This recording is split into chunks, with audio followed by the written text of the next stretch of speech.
Imagine a police officer pretending to be a high-end drug dealer to infiltrate the Crips and catch a drug lord. I thought I could tidy this thing up and just, figure out, I don't know how I thought I was going to get away with, not spending hundreds of thousands of dollars. They was selling this man 125 grams for $5,000 and he paying for it. Just sit down and watch this interview. It's going to be amazing. Imagine pretending to be someone you're not, to join a gang of ruthless thugs. Driving off a certain distance and then you hang a right, you hang another right, hang another right, and then that last right. If you still have somebody on your tail, you have a problem.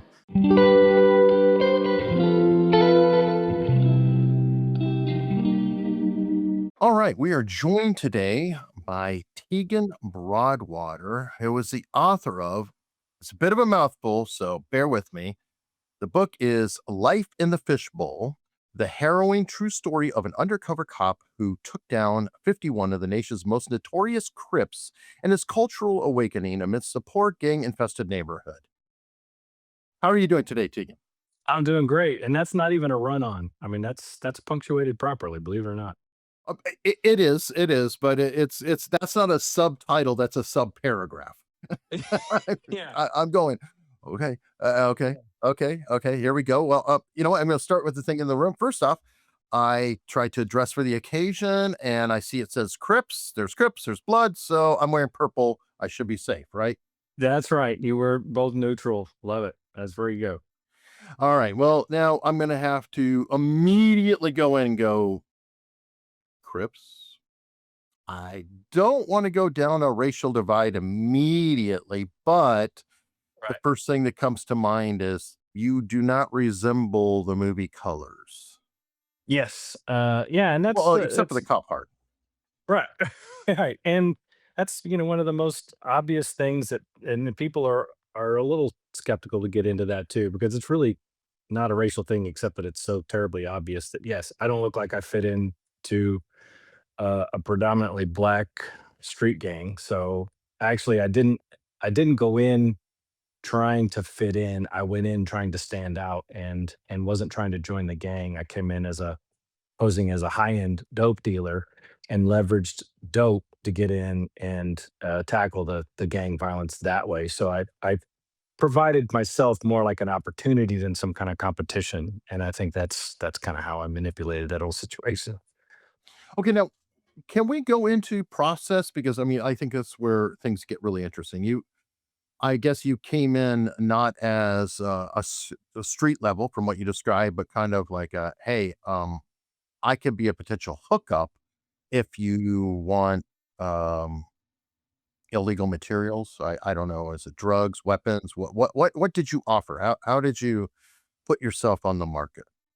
I I was posing as a high-end, cocaine dealer from South Texas whose source had just been busted by the feds, and so I'd kind of scooted away from South Texas, into North Texas, Dallas, Fort Worth specifically, and was providing, or purposefully seeking out a new source. So that's what allowed me to also start at the bottom and work my way up, because typically if you come in and you start buying crack rocks on the street and you purport yourself to be some kind of big time guy, you're already full of crap already. So my whole thing was, hey, I'm looking for so and so. I'm just, trying to land somebody that wants to team up. And I even brought an informant with me, and at the time was like, hey, if you got that small stuff, I don't move.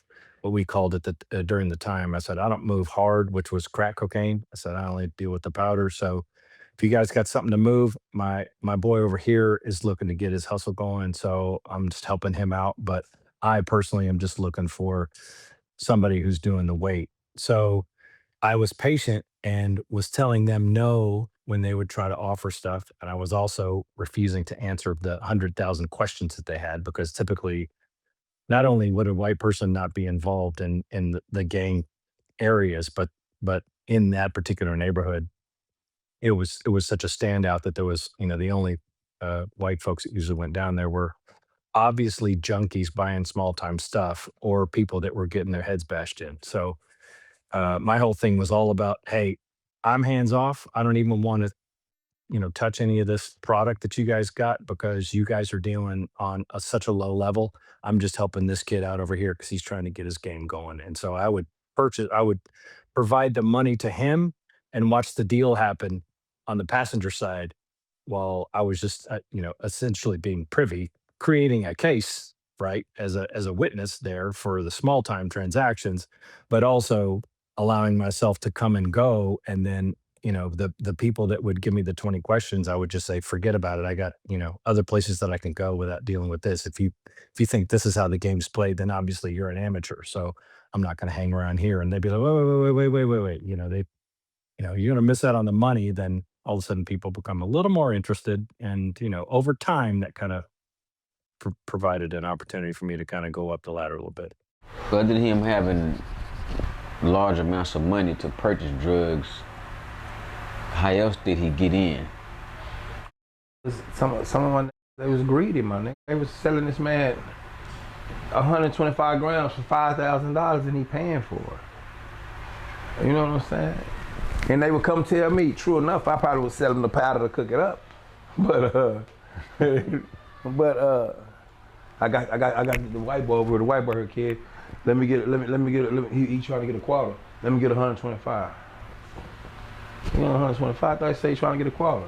I'm gonna blow it up to 125. You know what I'm saying? I'm gonna blow it up another 125 to make it a quarter. You know what I'm saying? So they was tricking the boy out of the money, but the boy was just building cases on him. So you played hard to get.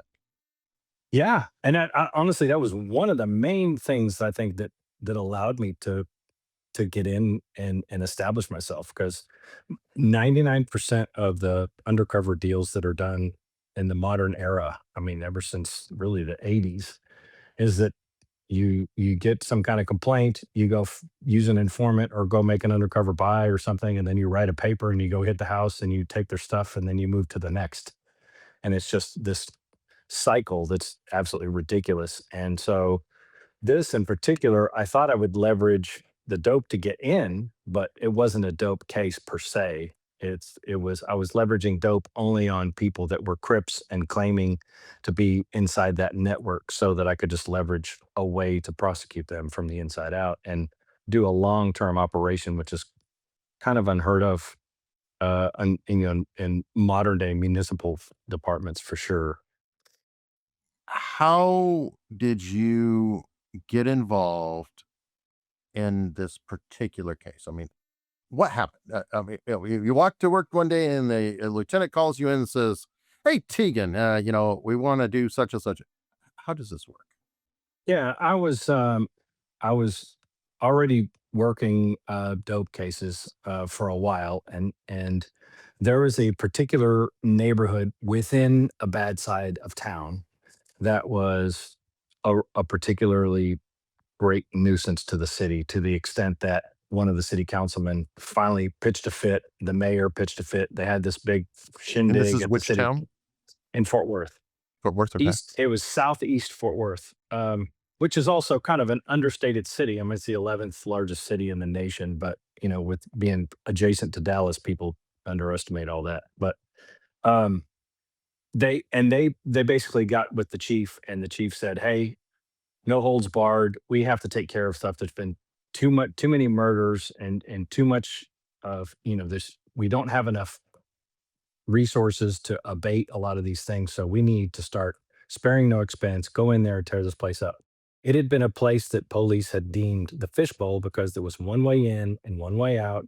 They had radio communications every time anyone entered the neighborhood. And it was like a 6 square block area. So it was a very small area. Uh, but it was just a part of that whole side of town that was obviously, gang ridden, but this particular area was worse. And Question on so that. I don't want sure. to hijack it, but I'm curious about the establishment. Like, I believe, from what I understand, the Crips and the Bloods got established out of Los Angeles. Mhm. Is Fort Worth part of the program where they broke up the gangs by um, exiling them or deporting them to all over the country to try to break them up? Is that how it wound up in Fort Worth, or how did the Fishbowl come about? Well, I mean, the Crips and Bloods expanded a lot through prisons, and they had some transients. One of the enforcers that I leveraged when I got further deep into it was actually in the parks in Los Angeles with Tukey Williams back in the day. He was by far the oldest guy in my case. Tukey's kind of a mythical figure because, a lot of the rappers talked about him and mentioned him in the songs and so forth. He's the Clark Gable of the Crips. He's the face, the front man. Okay. Took him, Jamel, same one that told him, Lil Jack, and a lot of them Took was the face of the Crips, because Raymond at this time, now Raymond's in jail. See, Tookie could stay and mess around because he ended up getting a job working for Juvenile Hall, running boys' homes in Compton. A lot of people don't know that. So Bloods and Crips have always been a problem, yes. And through the 90s, as the 90s crept through toward the aughts, they were all getting hemmed up by law enforcement because they're all tatted with all the, they're claiming exactly, everything that says on their body is evidentiary, essentially. And so ultimately, they ended up kind of trying to shift away from Crips and Bloods and creating these new clique, they would call them, and stuff like that. But I was still dealing with these folks in the early aughts. This was 2005 through 2008. So they were all still legitimate Crips and Bloods. And there were two different sets. There was what they called 5 Deuce, which is 5 by 2, that represents 52nd Street in South Central LA. And the 4 Trays, which is 43rd Street. So they were a derivation of the original, street criminals from South Central Los Angeles, and had people that had established it directly from there, that had family from there, and they'd either relocated or, began, I guess, assembling folks locally from there, but they had their little OGs, that were from California, started setting that up. Okay, so was it relatively new then? I mean, the presence, or how truly established was No. it? It was pretty established. I think the early 90s it became a real problem in Fort Worth. Early 90s was a lot of violence, and it was kind of putting the city on the map in that regard.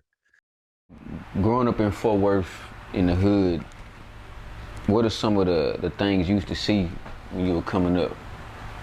Coming up on the block. Man, dope fiends, prostitutes, jack boys. That's what raised me in the hood. You know what I'm saying? That's what I came up on. And it was kind of a spinning wheel of issues, and that's why this particular part of the neighborhood was such a problem. Because even when the chief said, "Okay, spare no expense, we have the city backing us," they would, do everything they could. They unmarked vans would just race down there, and cops would jump out and catch people running, and whatever dope they had, they would write search warrants and end up cracking down doors that had no people, no dope, no guns, no nothing. They were pulling over everything that moved, and no one was snitching and giving up who was doing what. So it was an irritant to the area, but it really wasn't accomplishing anything because these guys were more sophisticated. And ultimately, down the road, I would also find out that there was also a cop assigned to the feds who was also Mm. bleeding information into there about potentially when people were coming, so that they were able to feign that. But Is that's that a what common problem? and I sort of hope not. I had never experienced anything like that. I mean, I've been around crooked cops, but I don't know that crooked. That's pretty crooked. I mean, I've been around guys that'll bend rules and act a fool that shouldn't be Get on the free street. shit, get free Yeah, things and this and that. Little yeah, maybe. And I still completely disapprove of all that mess too. But actually, feeding information to a criminal organization that's pretty significant, especially when it can get somebody like me killed. But so it was still blowing and going, and that's what essentially gave me the idea. I was like, look, I've been doing this for a little bit. I think I've established some credibility with the department in terms of my ability to do these things. By then, I'd written hundreds of dynamic search warrants. I'd made buys. I had an informant network of people that was pretty considerable, and so it was something I was really into, and decided to pitch the idea, which was a whole nother short story in of itself, pitching the idea about doing this for the same reason that you saw me for the first time. Even I went to an informant who had been involved in some big federal cases before, and we sat over some whiskey and was sipping whiskey. And I said, "Look, man, they've been trying to hammer the fishbowl, and everybody's skating. So there's only one way to do this, man. I gotta get in there and start working my way up the chain and just go undercover and make it like a long-term thing. Take my time, work my way in there." I kind of thought it would take maybe 2 or 3 months, which was kind of laughable now that I look back, but that's what I thought. And the instant I uttered that I was going to go undercover and get the head of the snake, he spit his whiskey out laughing. Belly laughing. So I was like, Question on "Hey, that. sure." You're saying informants, and you mentioned older informant stuff. Can we talk about what the exact status of informants are? And I guess where I'm going is this somebody who is flipping to get charges reduced potentially over time, a good Samaritan, a little bit of both? Describe what informants are and how you work with them. I don't think that that's necessarily covered very well. Yeah, I think it's not covered well because there's a lot of irresponsible handling of informants, I think. But informants are kind of all the above. Look, they could have a case and they want to work off a case. They reach out to a department, they get assigned to a guy that will then try to vet their information. They'll say, sit down and say, "Well, tell me what you know." And then they can verify that the information that they're giving them is correct. They give them another thing. And then they say, "Look, they've kind of established some credibility here. They've given me bad guys information that I already know or that I've been able to go vet." And you run that up the chain, sign the dude up, make sure you're just not wanted for murder or rape or something. And then through the DA's office, they will begin working that case off. Although the interesting tidbit to that is the DA usually will never make any promises as to what kind of time they're going to get cut off their sentence, but it's because it's all kind of contingent on their levels of success, right? Um, I've had guys also that come up and are like, "Man, my brother's in this game and I can see he's going down the wrong path, and I just want to get the guys that are around him." And so I was willing to kind of turn a blind eye to what his brother was doing in order to work through his brother to get some other guys, in that case. But that was more for money. So in those cases, you can do, you can pay somebody for information that turns out to be successful. And it's usually, honestly, for their level of risk, it's nominal amounts of money, particularly in municipal to police department. Um, or they can, they waited What would be an example of nominal? $200, $1,000? What? well, it depends on what they did. So if you're going to do like typically what, low level narc buys do in a police department, they go say, "Hey, we heard about this house and we got a lot of complaints about it." They go try to knock and talk and nobody will let them in. So they send an informant over there and the informant makes a buy and they'll, buy $50 of this or that. They go hit the house and it turns out to be they got a hit. And, that might pay $150, $100, something nominal, which again, for the level of risk, especially at a low level dope house, nobody's, changing the world by going in and, finding $1,000 worth of crack in some kind of shack. But this kid's life is certainly on the line because he's one of the last people they remember before the door got hit. So that's always a concern. I've always gone out of my way to handle them in extremely respectful way until they cross me otherwise, because I think a lot of times cops get so myopic on trying to accomplish a mission and leverage them as just a tool to get to the next step. You even see in some of these, homicide shows and everything where somebody will just finally tell on somebody like this is really the guy. And the first thing they do is go tell the guy that they told on. So, "Well, Junior already said you did it." It's like, man, you're outing these people. You don't, the consequences are significant for doing that. So I always would honor, like, "Look, I'd rather you tell me where I'm going and allow me to try to figure out my puzzle pieces in between so that I can salvage you as a person, one, and as an informant, two." That's kind of how you establish those relationships. The downside to that is that a lot of informants are kind of idiots, monkey brains sometimes, because that's why they're in those situations, because they hang out with the wrong people and then they get sideways, or they get too many cases, and they don't want to go back to prison and this and that, or if you're, I mean, it's just an unfortunate set of circumstances. But sometimes the fact that they know intimate information that could be significant to a police department already tells you they're not a 100% on the up and up. So you have to be cautious in that process. But I've always treated them humanely, and I felt like that's gotten me far, so to where they feel like we're part of a team, and I'm trying to take care of them as much as they're trying to take care of me, and it's not just some kind of mission about a few bucks where I have to worry if somebody gives them a few more bucks, that could compromise everything for me too. Hey, man, what's up? Police and to the public, gang members are criminals, but they see themselves differently. I'm in the Army. I'm from the Crips. We're Army, and people fail to realize that we are an Army.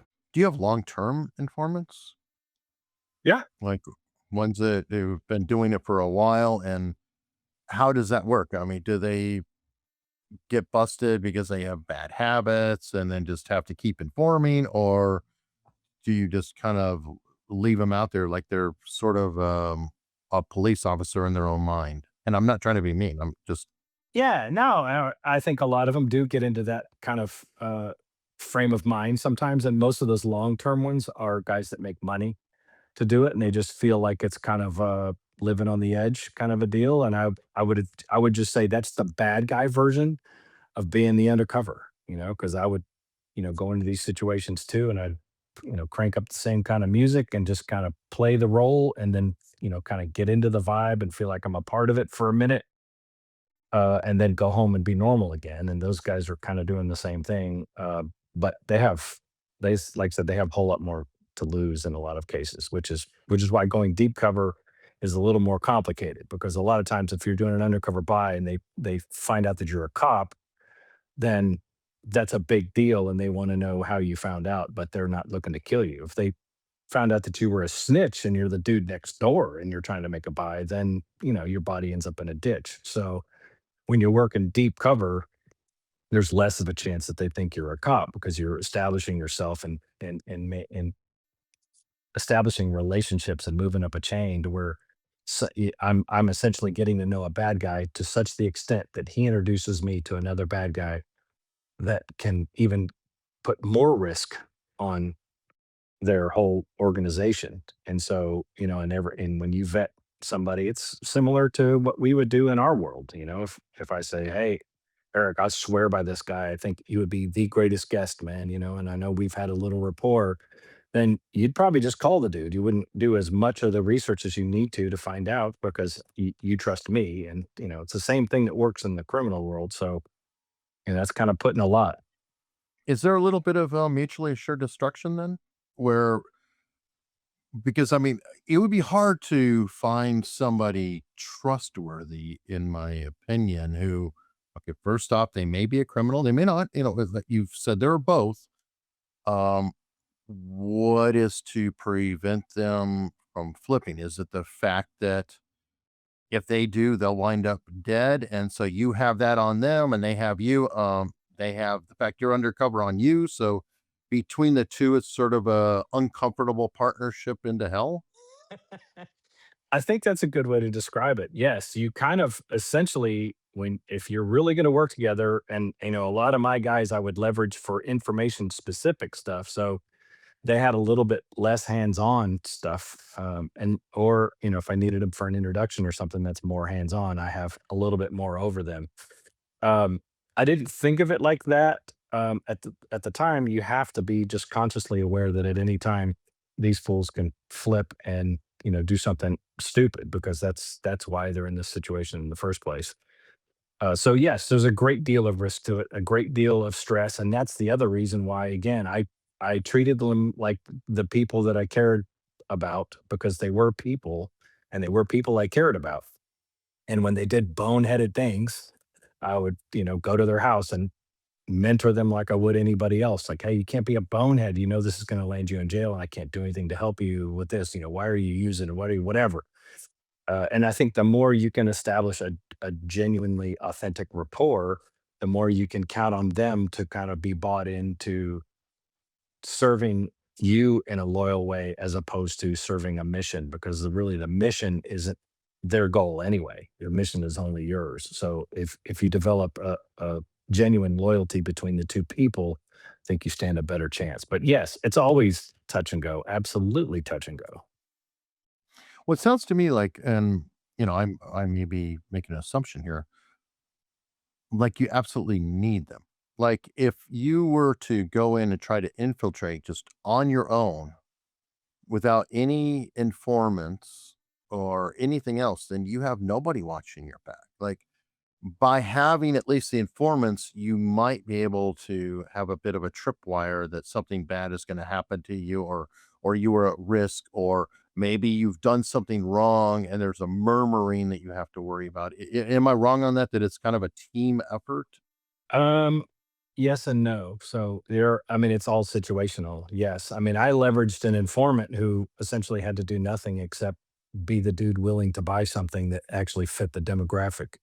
But I actually led the first little trek down into the hood. So, and yes, once you get to a level where you can really, really trust them, if they have some kind of intuitive sense about something's gone wrong, they can let you know.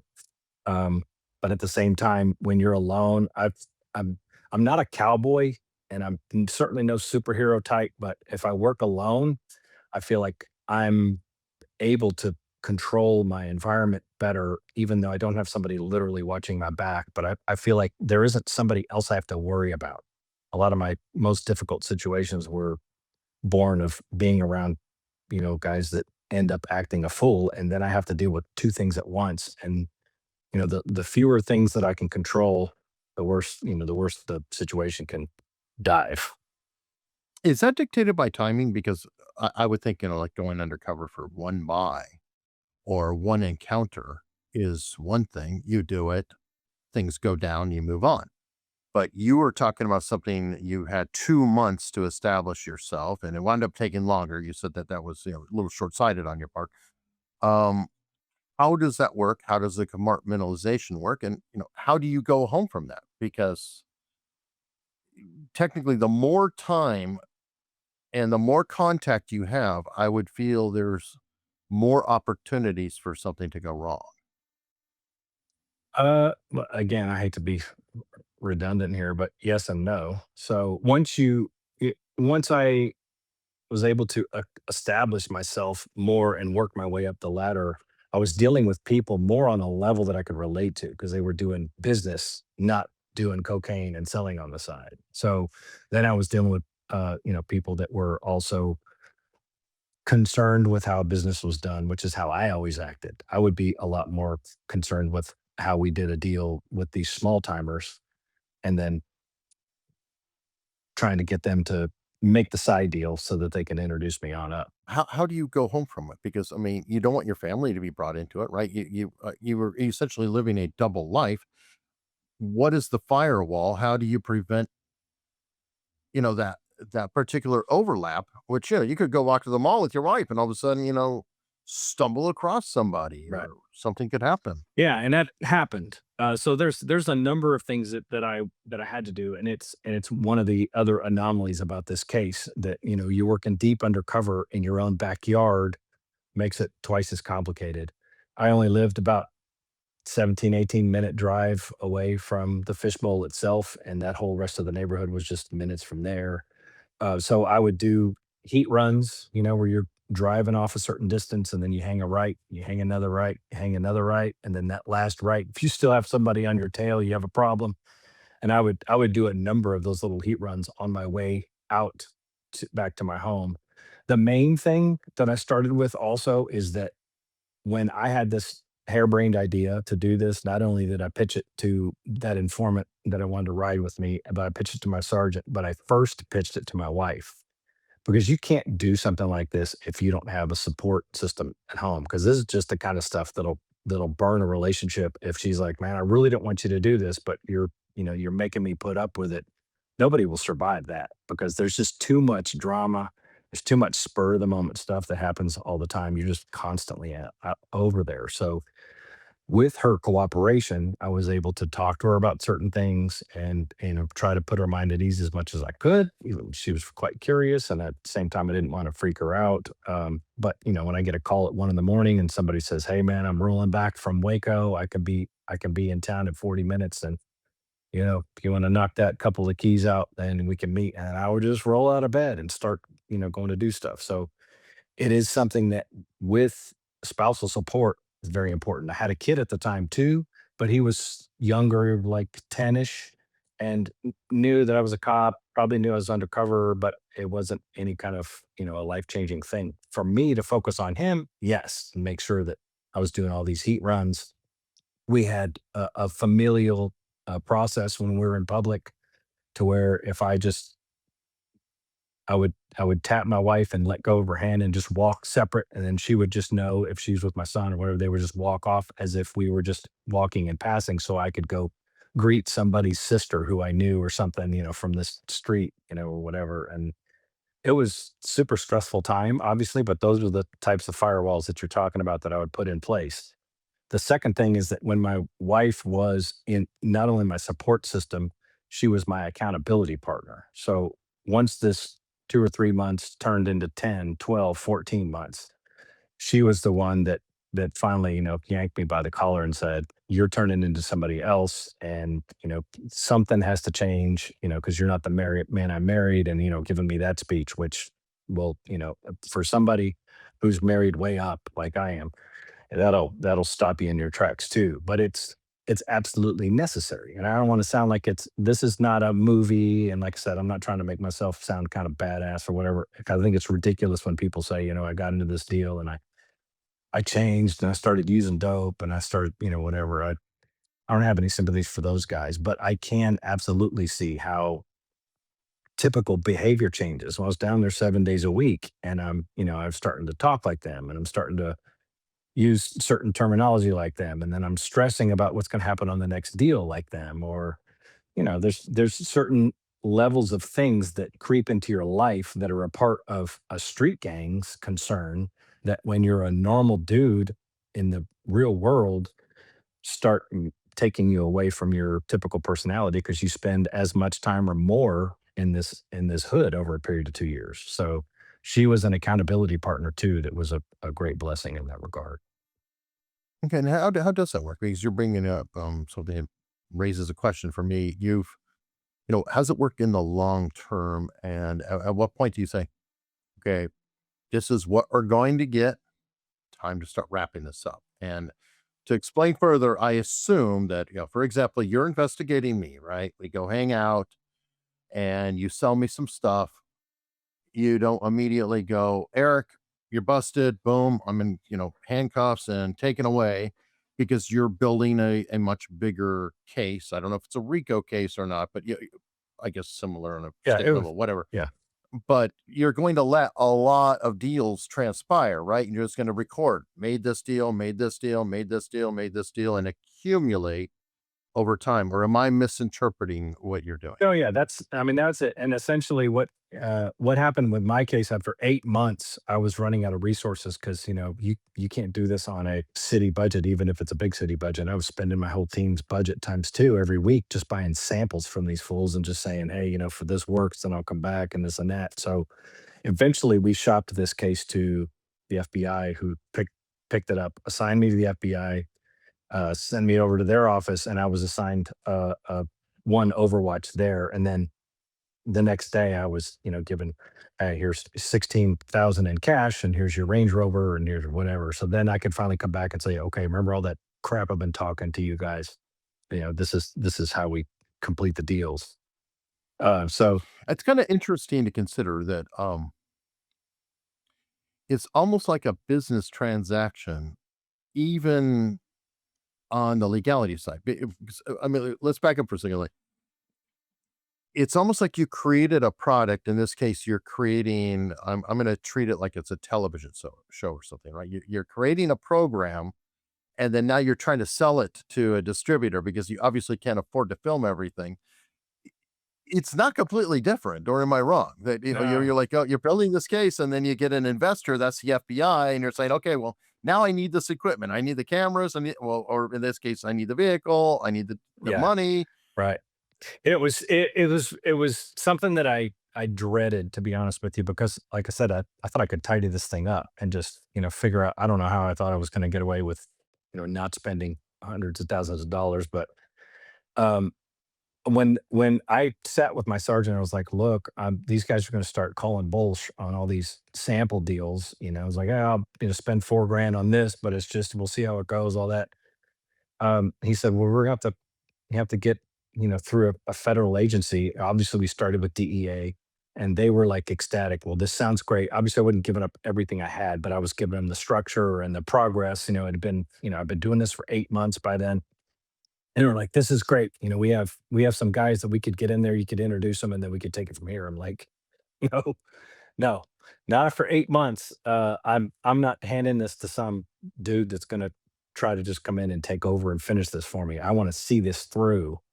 And the same thing with ATF, they didn't really have the resources, and so the FBI at the time had a gang and violent crimes task force that was kind of born off of the terrorism unit, and had one agent that was assigned to the gang unit, and essentially the feds oftentimes will team up with what they call TFOs, task force officers, or whatever. How did this get risen to the federal level? Because technically you were investigating, I think, as a state crime. So one would think that the FBI would need some sort of an I don't know, interstate transfer of stuff, or a federal crime. How do they, Yeah. get into the Yeah, it's a action? good question. And so what it was established gang members. I mean, and it was a gang enforcement unit, born off the terrorism task force. It's a gang and violent crimes task force. So I was like, look, we're targeting all these So guys. Rico's not completely too far off No, for me, or no, no? it ended up being a conspiracy case. It wasn't strictly RICO, but it was a conspiracy case where everybody was bought in and had a role, and everything was kind of put into the middle because everybody was a part of it. So, and that really, to me, made the case great, and also complicated it to no end, because there's a lot to be said about being able to just scoop all the violent bastards off the street and put them away for a while, but that's also inconsiderate of some of their roles. For the people who don't know, you know what I'm saying, was it a clean sweep of 50-something people? What do you mean by the clean? But tell me what you mean by Like, clean. when did people started disappearing, going to jail? Oh no, they hit all the houses at one time from different agencies. Everybody. It was a roundup that morning, and by probably noon, they had probably about 40 of us. A lot of that got tied in, and really what came to bite me was that down the road, as some of the laws changed about drug violence, or sorry, drug dealing and stuff like that, jamming up the prisons and stuff. I kept trying to plead with people like, this is not a drug case. I wasn't out to, win the war on drugs here. We're trying to eradicate violent people here. I mean, we rounded up 51 people at the end of this case, solved 9 cold case murders. I mean, that's what it's about. It's not about how many kilos we got. Who cares? Because I know those are going to get replaced. Mm.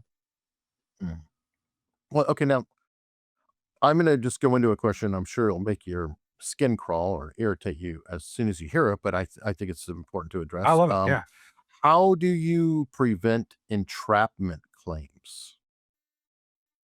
I mean, it's not hard at all, really, because I'm not telling anybody to do anything they wouldn't normally do. You go down looking for stuff, and they either have it or they don't. And if they have it and they want to sell it, then they have it and sell it. But you're not trying. But you were posing as a seller versus a buyer. So was that the trick? Is you had the other guy and you were having him make buys, and you were just kind of standing. explain how that works. I'm just Yeah, I mean, curious. essentially, you're have to leverage a certain degree of intelligence that you've gathered in advance to know that this is the place and these are the people who are doing this illicit activity. And I'm not saying I'm going to go to the local Chase Bank and talk to the teller and say, "Hey, would you be interested in maybe selling me a kilo of coke?" So that's an extraordinarily broad example, but that is essentially what keeps it from becoming something where a a reasonable person, is how the law would say it, would tend to believe, based on the evidence that you have, that that is a great place to go based on crime after crime after crime after shooting after dope deal after everything else that's been happening, that this is where you go to buy stuff, and you say we're looking for something, and then they offer it to you and you make the transaction. It's no reasonable person would do that unless they were already engaged in that activity, especially when it's readily at hand. Does the plain hard to get help in that case as well? Because you're like, no, no, I don't want any of that little stuff. No, no, no, no, no. I'd rather not. And if you're busy saying no all the time, and they keep saying, well, what about this? And what about this? And what about this? Does that also help the entrapment angle, because you're saying no Yeah, I quite often? yeah, I would think so. I never looked at it or sweated the entrapment part, but yes, I mean the saying no established credibility as far as me being a bigger time person. But yes, that's essentially what ended up happening, was that they'd say, "Well, look, don't you have some other people on the side that do deal in this hard?" It's like, okay, well, sell me a yard. It's $100. Would be a yard at the time. Said, well, sell me a yard. I'll see if I can move it. Let me know. Just make sure you give me something good. So yeah, they're talking me into doing these little pissant deals that essentially give me a rapport with them and allow me to, as a, I would portray myself as a sophisticated high end dope dealer, but a complete dumbass when it came to gang stuff. So a lot of that would also breed conversations where I could learn more about, what they were doing. One day I'd wear an Aikman jersey, and the next day I'd come down there with a Steve Young jersey, and they'd be like, "The hell are you doing?" I'm like, "What? What? What?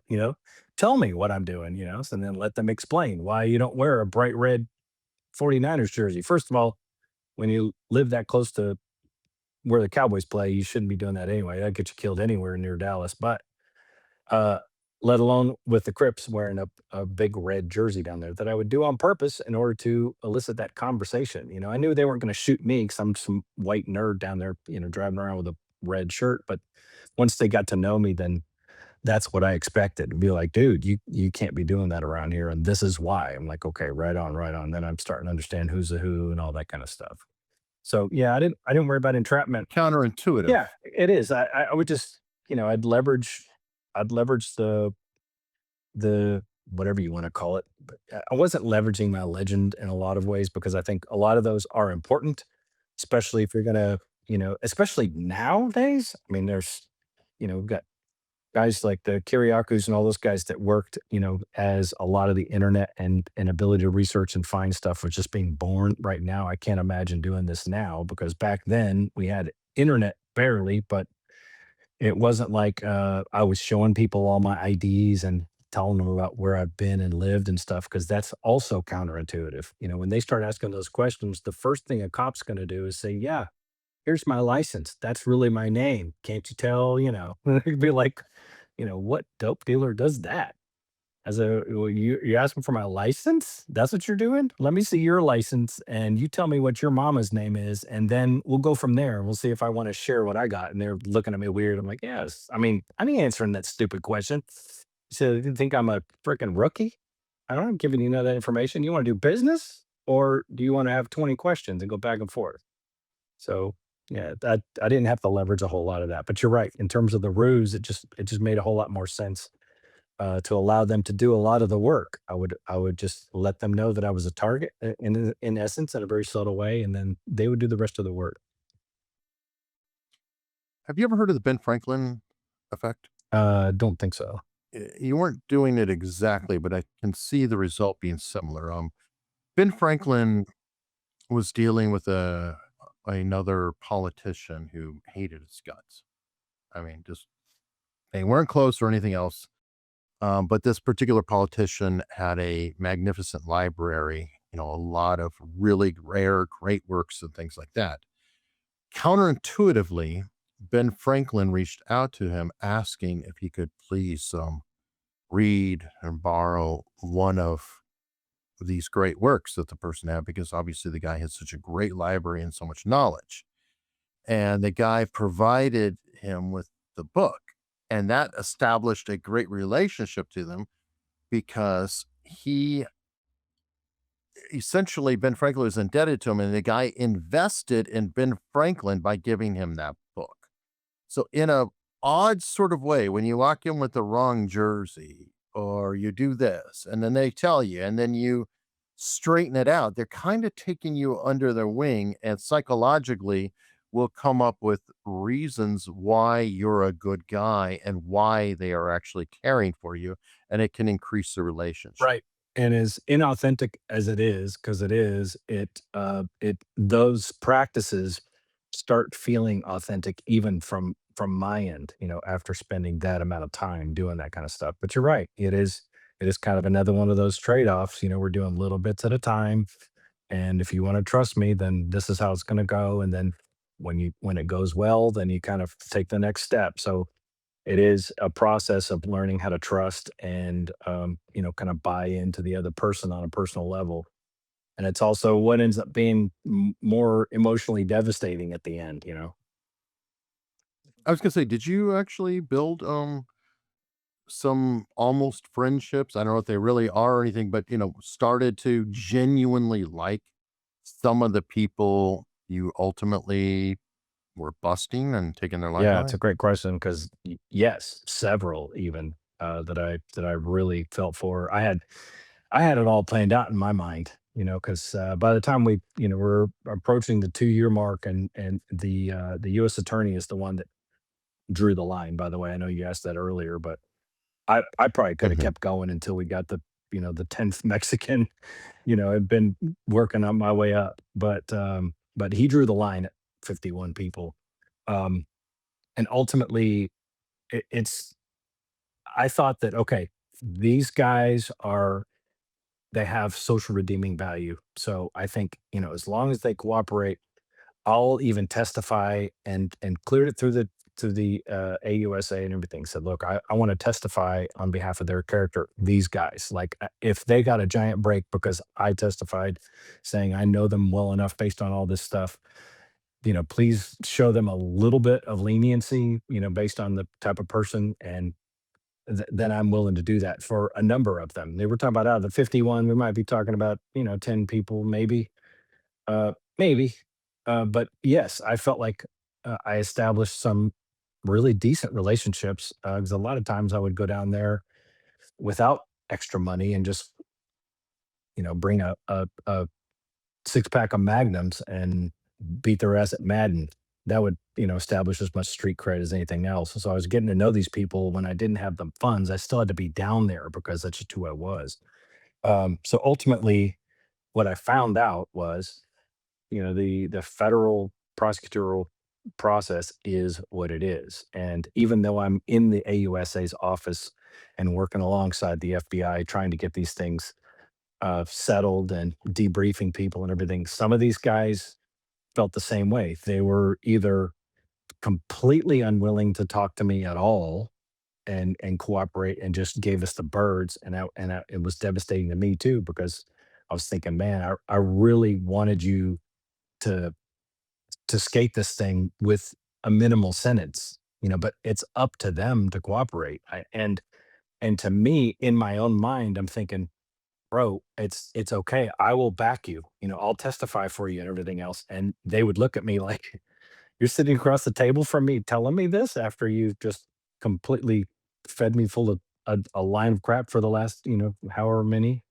And I understood why they felt betrayed and just gave us birds. And there's been other people who absolutely knew me so well that they could not square in the fact that I was on the other side of the table. And it would be me and the FBI agent sitting on one side of the table, interrogating or trying to elicit information or further information about, something bigger than dope or something, how you help yourself.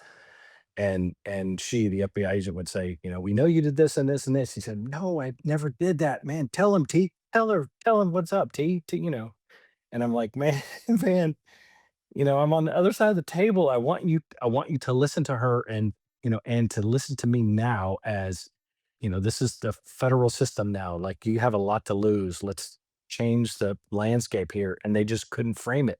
They felt like, if I'm going to sit across the table from T and this FBI agent, it was T and an FBI agent. It wasn't T actually is the police, and he's working with the FBI. So they just couldn't square it in. So both of them for me.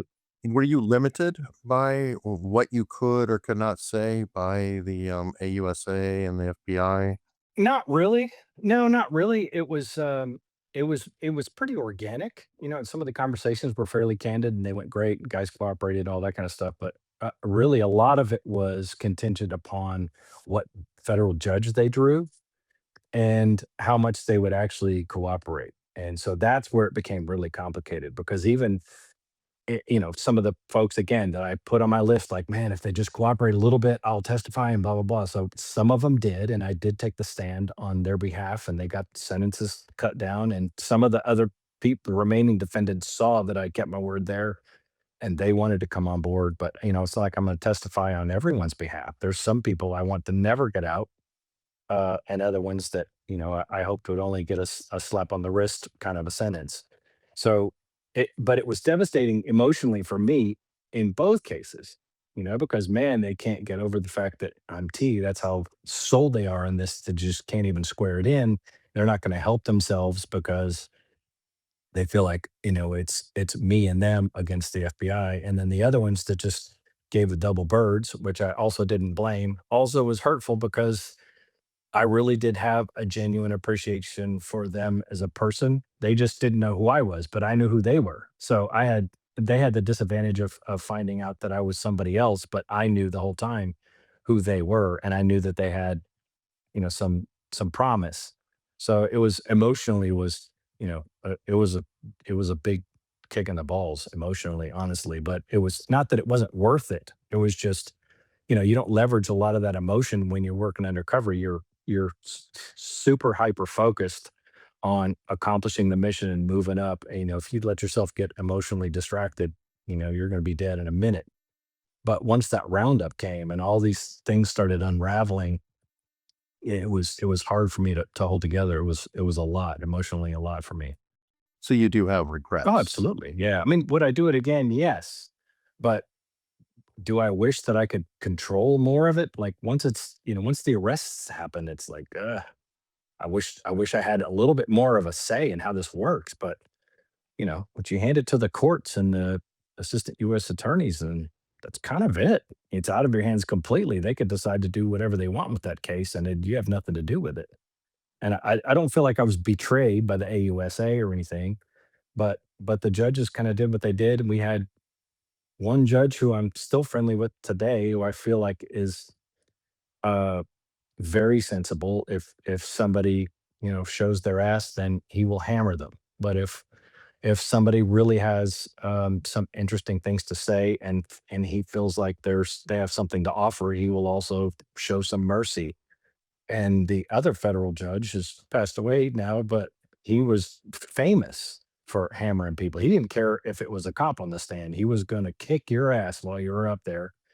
And a lot of these guys just got hammered. And it was so it just it made disparate sentences out of the people that were involved in the same types of crimes, and I had to witness that too, which is a little bit frustrating. So it's, like I said, it was all worth it still because the neighborhood, where finally you could have these old people stuck in this poor neighborhood. It's not about culture or race. It's the fact that the neighborhoods are poor and they already struggle. And so when they get inundated with gang violence and crimes going on and prostitution at the end of the street and all this, they can't just up and move. These people are held hostage by all that kind of stuff. So yes, it was buffoonery. It needed to go away. I just felt like, I'm kind of an emotional dude anyway, and it just took a lot out of me. And so in terms of the friendliness, I had I still have several people I write in jail, but one of my main guys hit me up after a few years had passed. And the first letter I got, he said, "Hey T, I hope you and Holly are well." I was like, uh, "Holly, you might want to come over here. He spelled your name right and everything. They're not supposed to know all this stuff, you know." So I didn't know how that letter was going to go, but ended up being tremendously a beautiful letter, and we ended up, knocking down a relationship. And I've worked hard to get him out of prison for the last several years. Been working with attorneys and the federal judge that did some of the convictions to try to get him out. Um, Have you sent any of them your book? yeah, they've all read the book. Yeah, they all read the book.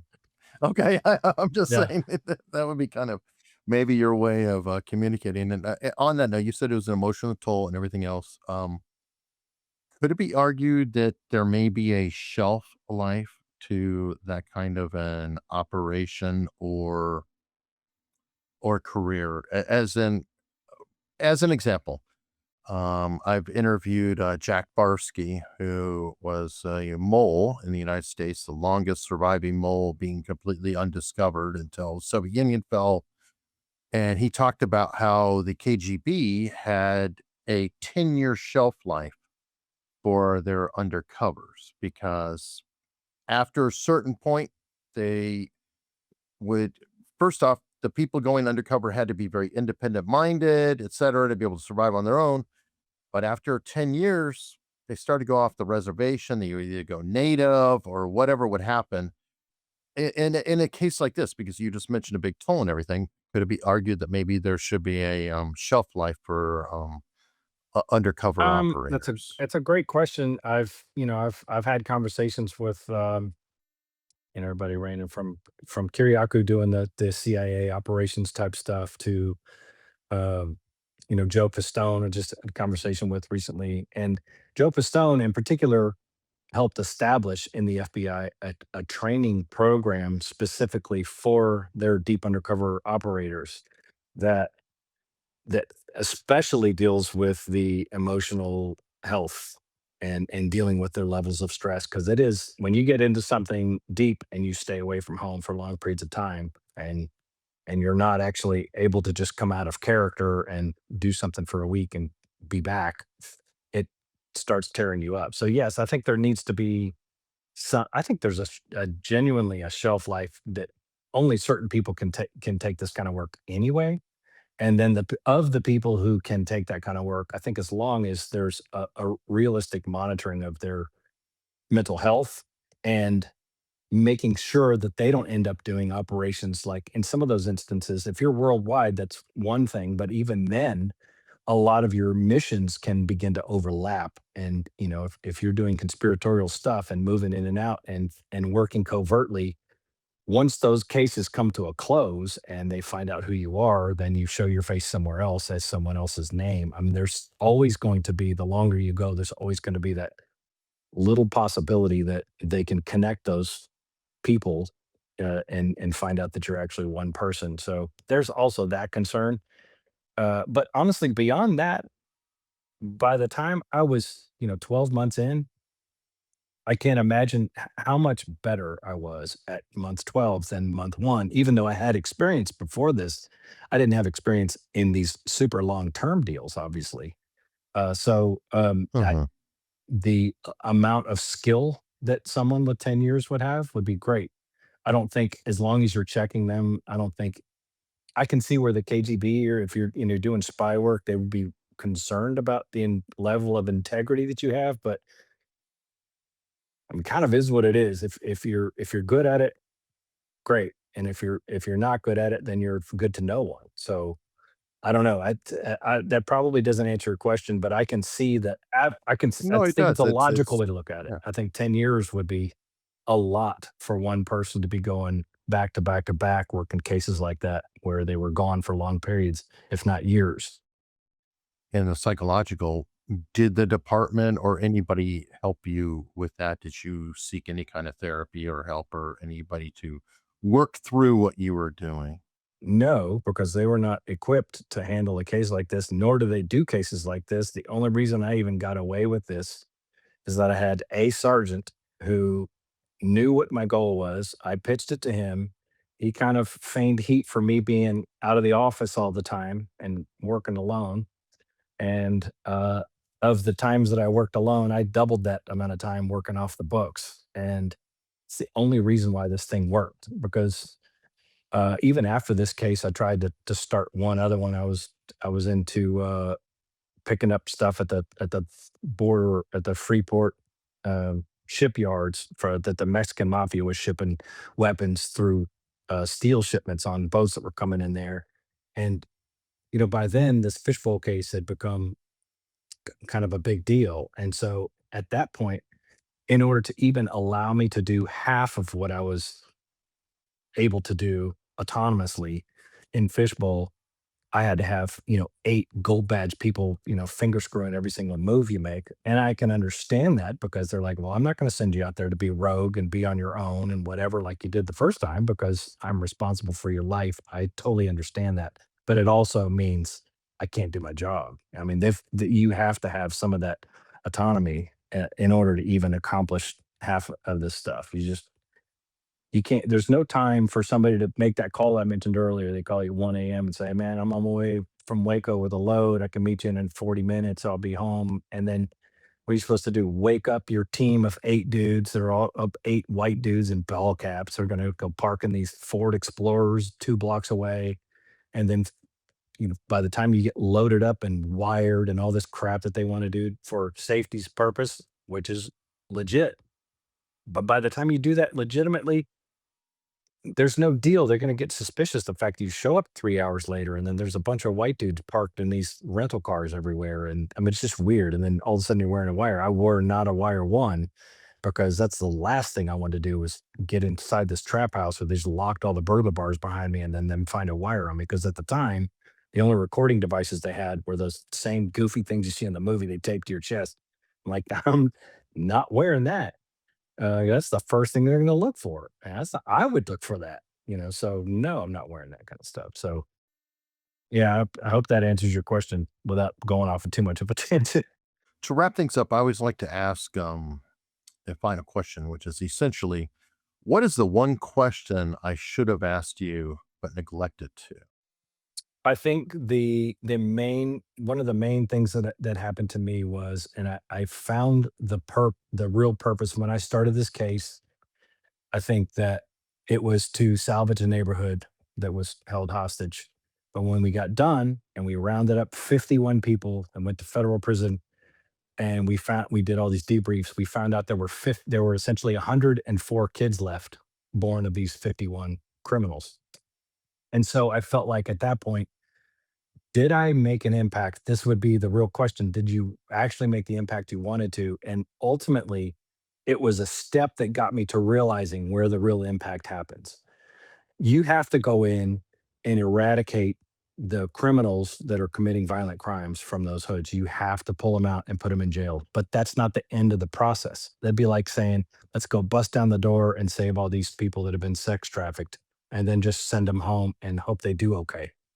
So the thing occurred to me when we found out we had 104 kids left was that we have to do something that succeeds these cases to prevent somebody in 20 years from having to go undercover for 2 years and arrest all these kids that they had.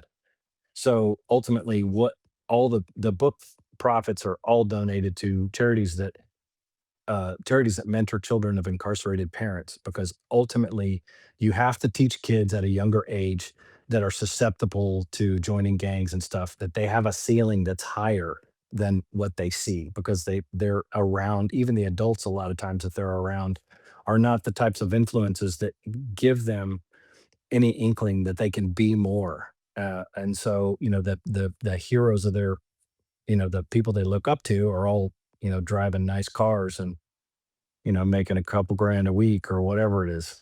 So and that's small time deals, but it beats working at McDonald's. So, but McDonald's shouldn't be their dream either. So it's just a matter of combining the law enforcement activity with actual mentorship and showing kids that are in these poor neighborhoods that there are better ways. And there are some of these charities are teaching them everything from table manners to learning how to shake a man's hand and look him in the eye and tell him what your name is, to teaching them creative arts, to tutoring and making sure they come home with good, not just good grades, but good conduct grades and things like that, to rewarding them for that and show them some accountability.